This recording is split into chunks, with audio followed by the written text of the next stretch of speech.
ಸರ್ಕಾರ ಬಿಬಿಎಂಪಿಯಿಂದ ಈಜಿಪುರ ಸ್ಲಂ ನಿವಾಸಿಗಳ ಗುಡಿಸಲುಗಳು ತೆರೆಸಿಕೊಳ್ಳುವ ಹಿನ್ನೆಲೆ ಸರ್ಕಾರದ ಆದೇಶದ ಮೇರೆಗೆ ಸರ್ಜಾಪುರ ರಸ್ತೆಯ ಸೂಲಿಗುಂಟೆಯಲ್ಲಿ 900 ಮನೆಗಳನ್ನು ನಿರ್ಮಿಸಲು ಮುಂದಾದ ಗರುಡಾಚಾರ್ ಡೆವಲಪರ್ಸ್.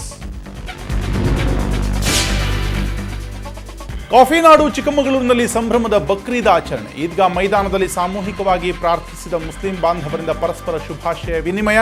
ಅಹಿತಕರ ಘಟನೆ ನಡೆಯದಂತೆ ನಗರದಾದ್ಯಂತ ಬಿಗಿ ಪೊಲೀಸ್ ಬಂದೋಬಸ್ತ್. ಚಿತ್ರದುರ್ಗದಲ್ಲಿ ಸಿಡಿಲು ಬಡಿದು ಸಾವನ್ನಪ್ಪಿದ ಬಿಂದೇಶ್. ಮೃತರ ನಿವಾಸಕ್ಕೆ ಶಾಸಕ ತಿಪ್ಪಾರೆಡ್ಡಿ, ತಹಶೀಲ್ದಾರ್ ಕಾಂತಿರಾಜ್ ಭೇಟಿ. ಸಾಂತ್ವನ ಹೇಳಿ 1.5 ಲಕ್ಷ ರೂಪಾಯಿ ಪರಿಹಾರ.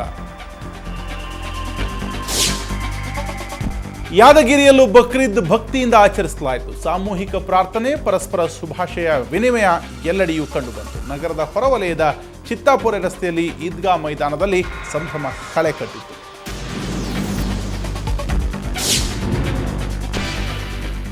ಬಳ್ಳಾರಿಯಲ್ಲಿಯೂ ಮುಸ್ಲಿಂ ಬಾಂಧವರು ಸಾಮೂಹಿಕ ಪ್ರಾರ್ಥನೆ ನಡೆಸಿದರು. ಮುಸ್ಲಿಂ ಧರ್ಮಗುರು ಖಾಜಿ ಸಿದ್ದಕ್ಕಿ ಧರ್ಮದ ಸಾರವನ್ನು ಬೋಧಿಸಿದರು. ಬಳ್ಳಾರಿ ಗ್ರಾಮಾಂತರ ಕ್ಷೇತ್ರದ ಶಾಸಕ NY ಗೋಪಾಲಕೃಷ್ಣ ಕೂಡ ಪ್ರಾರ್ಥನೆಯಲ್ಲಿ ಭಾಗಿಯಾಗಿದ್ದರು. 8ನೇ ದಿನಕ್ಕೆ ಕಾಲಿಟ್ಟ ಹಾಂಗ್ಕಾಂಗ್ನಲ್ಲಿ ನಡೆಯುತ್ತಿರುವ ಪ್ರಜಾಪ್ರಭುತ್ವ ಬೆಂಬಲಿತರ ಪ್ರತಿಭಟನೆ ಚೀನಾ ಆರ್ಥಿಕತೆಯ ಮೇಲೂ ಕರಿನೆರಳು ಬೀರಲಿದೆ, ಆರ್ಥಿಕ ಬೆಳವಣಿಗೆಗೆ ಹಿನ್ನಡೆಯಾಗಲಿದೆ ಎಂದು ಅಭಿಪ್ರಾಯಪಟ್ಟ ವಿಶ್ವ ಬ್ಯಾಂಕ್.